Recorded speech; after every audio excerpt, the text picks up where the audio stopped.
I never thought I'd be the type of person to cheat. I used to pride myself on loyalty, honesty, and commitment.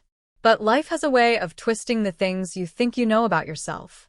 It wasn't a lack of love for my husband, James. It was something deeper, something I still struggle to explain. We had been married for 10 years, a decade filled with ups and downs, as all marriages are. James was a good man. He worked hard, provided for our family, and was always present. But somewhere along the way, the spark between us had dimmed. Our conversations had become routine, our intimacy had turned into obligation, and the laughter that once echoed through our home had faded into quiet tolerance. Then I met Ryan. It wasn't planned. It never is. Ryan was an old friend from college, someone I hadn't seen in years. We ran into each other at a coffee shop one afternoon, and the moment our eyes met, something stirred inside me. We sat down, talked, and before I knew it, hours had passed. It was refreshing, hearing someone speak to me with admiration, excitement, and genuine interest. He made me feel something I hadn't felt in years. At first, it was innocent.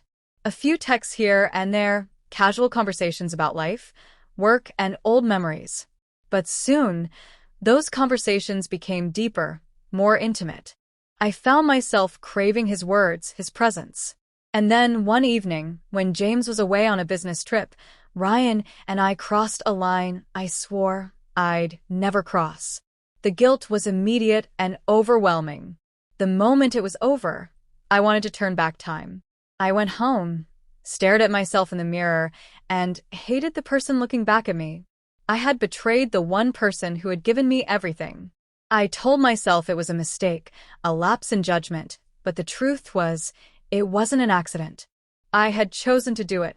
I had let my emotions dictate my actions, and now I had to live with the consequences. I thought about confessing. I wanted to come clean, to beg for forgiveness, but I knew it would destroy James. Instead, I distanced myself from Ryan, cut all ties, and threw myself back into my marriage.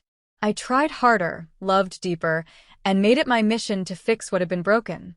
For months, I lived with the secret, carrying it like a weight on my chest. But something changed in James, too. He started noticing me more, appreciating me in ways he hadn't in years. Maybe he sensed that he was losing me.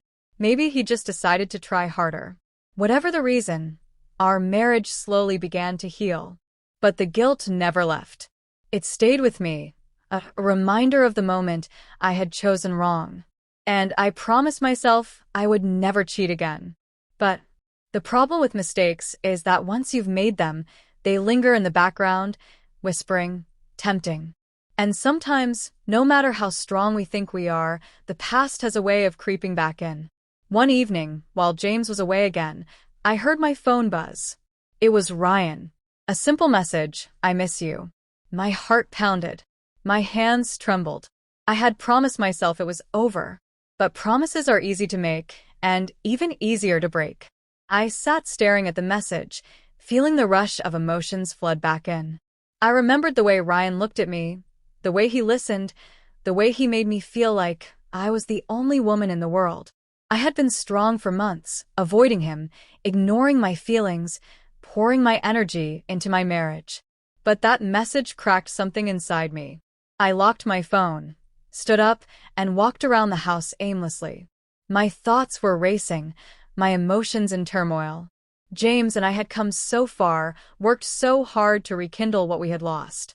Was I really willing to risk everything again?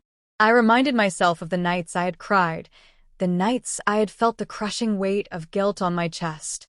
The fear of losing James, the shame of my actions, the regret that haunted me. I reminded myself that what Ryan and I had wasn't real. It was a fantasy, a fleeting escape from the struggles of a long-term marriage. But knowing something logically and feeling it emotionally are two different things. I took a deep breath and picked up my phone again. My fingers hovered over the screen. I could delete the message and move on. I could choose James, choose my marriage, choose the life we had built together. Or I could reply. The temptation was overwhelming, but deep down, I knew the answer. I put my phone down and walked away. That night, I lay in bed next to James, listening to his breathing, feeling the warmth of his body beside me. I had almost made the same mistake twice. But I didn't. And I never would again.